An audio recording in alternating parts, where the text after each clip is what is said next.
नहमदुहु व नुसल्ली अला रसूलिहिल करीम अम्मा बाद बिस्मिल्लाहिर्रहमानिर्रहीम अस्सलामु अलैकुम व रहमतुल्लाहि व बरकातुहू। हज़रत मूसा अलैहिस्सलाम के एक उम्मती का किस्सा, सबक आमोज़ वाक़िया। मोहतरम नाज़रीन, मौलाना रूम फरमाते हैं कि खुदा के कामों और अलूम में इंसान को दखल देना जायज़ नहीं।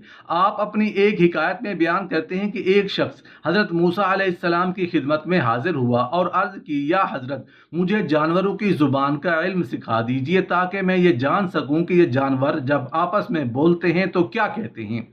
हज़रत मूसा अलैहिस्सलाम ने जवाब दिया, ये खुदा की बातें हैं, तुम उनको जानने की कोशिश मत करो, तुम्हें नुकसान होगा। वो शख्स वापस चला आया, मगर फिर कुछ रोज़ बाद हज़रत मूसा अलैहिस्सलाम की खिदमत में अपनी अहमकाना ख्वाहिश पूरी करने पर मजबूर करने लगा। हज़रत मूसा अलैहिस्सलाम बराबर इनकार करते रहे। आखिरकार वो शख्स कहने लगा, हज़रत चलो किसी जानवर की ना सही, मुझे सिर्फ उन जानवरों की ज़ुबान के मुतालिक इल्म दे दीजिए जो मेरे पालतू हैं। हज़रत मूसा अलैहिस्सलाम ने खुदा की बारगाह में अर्ज़ किया, ऐ रब्बुल आलमीन, ये बेवकूफ़ शख्स अपनी नासमझी के बायस अपनी अजीब व गरीब ख्वाहिश पूरी करना चाहता है, तो उसकी ख्वाहिश पूरी कर दे। अल्लाह ने दुआ कबूल फरमाई। अब हज़रत मूसा अलैहिस्सलाम ने उस शख्स से कहा, जाओ, तुम्हें अब तुम्हारे पालतू जानवरों की बोली समझ में आ जाएगी। वो शख्स खुशी से सरशार घर पहुंचा तो सुना उसका कुत्ता मुर्ग से कह रहा था, भाई मुर्ग, तुम खुशकिस्मत हो, तुम्हें दाना दुनका बर वक्त मिल जाता है, जबकि मुझे कई दिनों से पेट भर कर रोटी भी नहीं मिल रही। मुर्ग ने कुत्ते को तसल्ली देते हुए कहा, तुम फिक्र न करो, कल हमारे मालिक की गाय मर जाएगी और वो उसको जंगल में फेंकवा देगा, फिर तुम जी भर के खाएगा गोश्त का खाना। अब वो शख्स दोनों की बातें सुनकर बड़ा खुश हुआ और अपने आप से कहने लगा, कितना अच्छा हुआ कि मैं दोनों की बातें समझ गया। उसने फौरन गाय को कसाब के हाथ फरोख्त कर दिया और खुद मुतमईन हो गया कि जानवरों की बोली ने फ़ायदा तो पहुंचाया, वरना गाय ख्वाह मख्वाह ज़ाय हो जाती। अब कुत्ते ने मुर्ग से गिला किया, तुम कहते थे कि गाय मरेगी, मगर वो तो मरी नहीं, मालिक ने उसको फरोख्त कर दिया और मैं वैसा ही भूखे का भूखा रह गया।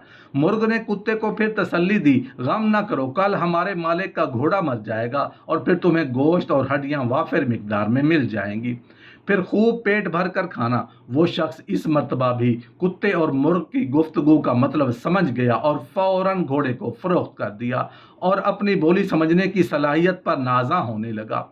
जब घोड़ा भी बिक गया तो कुत्ते ने फिर मुर्ग से शिकायत किया, क्या तुम झूठे हो, मुझे गलत वादों से बहलाते रहते हो, जबकि मालिक हर मर्तबा जानवर को मरने से पहले ही फरोख्त कर देता है।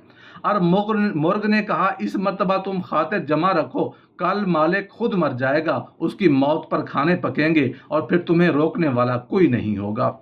अब जब ये बात उस शख्स ने सुनी तो उसकी हालत दीदनी थी, उसको कुछ समझ नहीं आ रहा था। भागा भागा हज़रत मूसा अलैहिस्सलाम की खिदमत में हाजिर हुआ और अर्ज़ की, हज़रत, मैं क्या करूं, जानवरों ने पहले गाय और घोड़े की मौत की खबर दी, उनको तो मैंने फरोख्त करके ठिकाने लगा दिया, अब मेरे मरने की खबर दे दी है, अब मैं क्या करूं, मेरी मदद कीजिए। हज़रत मूसा अलैहिस्सलाम ने फरमाया, अपने आप को भी फरोख्त कर डालो, तुम्हें अल्लाह ताला के भेद जानने का शौक था, तुम्हें उससे जानवर से बाज रखने मैंने पूरी कोशिश की, मगर तुम बज़िद रहे। फिर जब तुम ये जान चुके थे कि गाय और घोड़ा मरने वाले हैं तो तुमने उनकी फरोख्त करके दूसरों को धोखा दिया।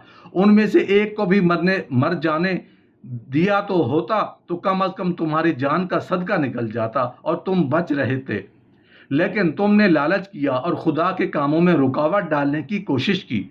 अब जब तुम्हारी बारी आई है तो अब मैं तुम्हारी कुछ मदद नहीं कर सकता। चुनाचे अगले रोज़ वो शख्स मर गया और उसकी मौत पर पकने वाले खाने में जो हड्डियां और बोटियां फेंकी गईं उनको कुत्ते ने शिकम सैर होकर खाया और मुर्ग का शुक्रिया अदा किया।